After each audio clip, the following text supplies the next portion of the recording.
Today we're out here at the original Miami Locks Canal. We have been doing an investigation into the whereabouts of the death of Deputy George Clem Douglas that occurred on August 27, 1921.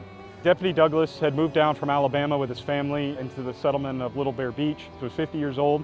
The town had approached him as being the deputy for the town. They needed one because of his athleticism, his goodwill, and the town really liked his personality. They voted him in only 5 weeks before he was murdered.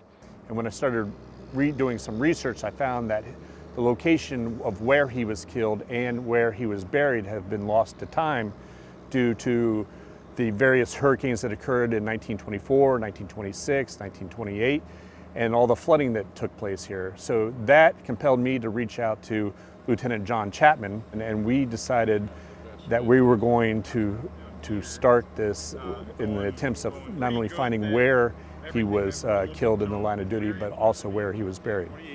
So March of 1928 is this blue map that we see here. This would have been right before the deadly hurricane of 1928. Which was in September. Correct. And then we have hand-drawn houses from this blue map, or structures that we know it.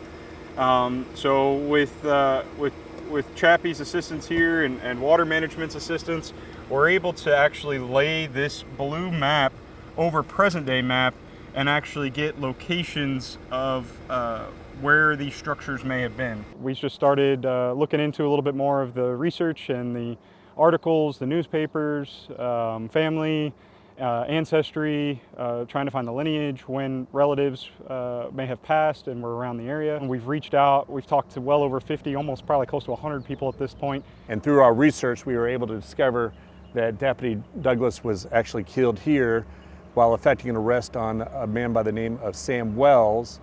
And Sam Wells was never caught. And we've narrowed down the area and with some quite certainty of where Little Bear Beach was, which would have been where Deputy Douglas was buried. Lieutenant Chapman and I are actually the second generation that have picked up this torch. I was at my desk at the District 5 station. I received a phone call from a professor who identified himself as being from the Florida International University. And he told me he was in Greenville, South Carolina, doing backup and work on determining how many officers and who they were actually killed in the line of duty in South Carolina. And he told me that while researching the old newspaper articles, that he had come across an article describing how a Palm Beach County Sheriff's deputy had been shot and killed in a rural location known as Lake Harbor. And it was at that point that Palm Beach County Sheriff's Office realized that Deputy Douglas was in fact the first law enforcement officer killed in the line of duty. George was a very athletic guy according to history, and he was coaching a baseball team. While they were playing the baseball game, a man rode up on a horseback and let it be known that there was a row in Lake Harbor over a game of chance, and that one of the participants had stolen all the money. Douglas's son Howard insisted on going, so they got in the pickup truck, the Model T, and drove to Lake Harbor. As George and Howard were approaching the small living structure that Sam Wells was known to be, they were fired on with a rifle. The first shot took George down, and the second shot went through Howard's lungs. Howard survived. This is the location of where Deputy Douglas was killed. This old lock here, the water, Lake Okeechobee used to come all the way out to here, and this was a lock where the steamships would enter. They would change the elevation of the water, and so they can continue on through either down the Miami Canal or into Lake Okeechobee. They were building this, and the work camp where Sam Wells was living was all right here. We started knocking on doors around this local area, and one of them was a Mrs. Barbara Austin. When we first spoke to her, and when I got to the point of why we were here, and I mentioned Deputy Douglas, she goes, "Oh, Deputy Douglas, who was killed right there." And so that solidified everything we thought to be true in all the newspaper articles. She knew it. I actually called my brother Leland, who lives in North Carolina. He's 84. And he did remember Mom and Daddy talking about the man being killed over here at the locks. And he said he didn't remember all of the story, but he did remember them talking about the man being killed. And I think he was either the deputy or somebody that had worked over here at the locks at that time. And I've lived here all my life. We've lived here all our life, and It was of course, wonderful. I was born in 49, she was born in 50, so Now there's a road that's near there that has a special name to you guys. Mutt Thomas Road, yeah, that's our dad. And so that area that's right around there, there was a camp, a labor camp. There still is.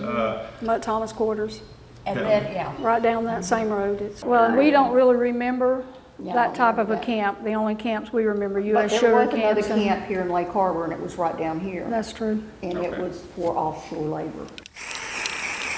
Okay, you're at 12 feet. We came out here to Little Bear Beach at the south end of Lake Okeechobee, and we were looking for the church where Deputy Douglas was possibly buried. Today we are looking at a location that was based on an earlier survey map that we had, and probably the correct location of the church property. The church property is roughly a half an acre in size.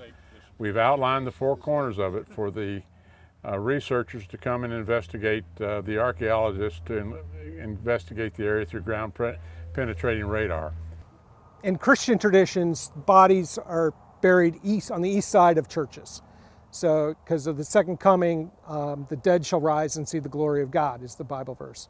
And because of that, you would have to be on the east side of the church. So if the church was in the center of this property, somewhere out here, this would be the eastern side.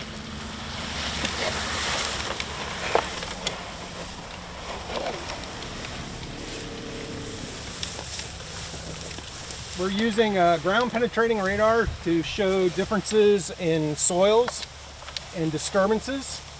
And it's represented by, I don't know if the camera can see it, but it's represented by those gray and white squiggles. So when we get something that looks like a strong V shape, that's an indication, like right here. Right here, Justin. We just went over something.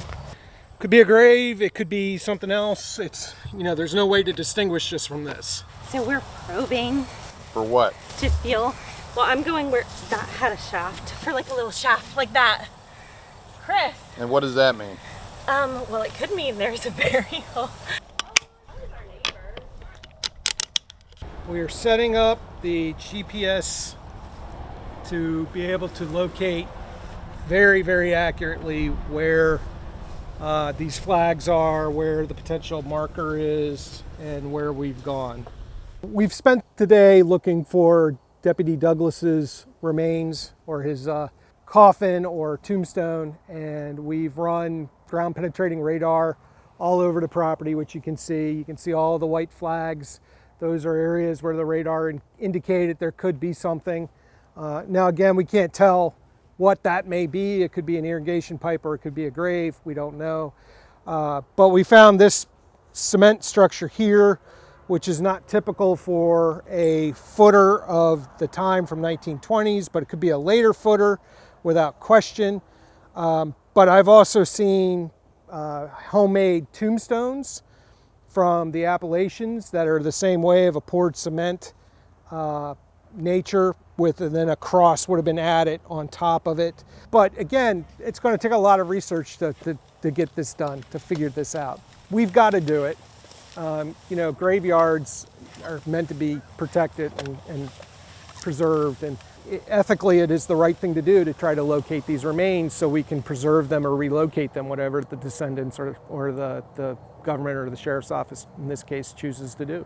Deputy Douglas never received a proper law enforcement memorial or funeral or anything because it happened so long ago. On August 27th, the 100th anniversary of Deputy Douglas's death, we wanted to finally give Deputy Douglas the memorial that he deserves and mark the location that will stand throughout time.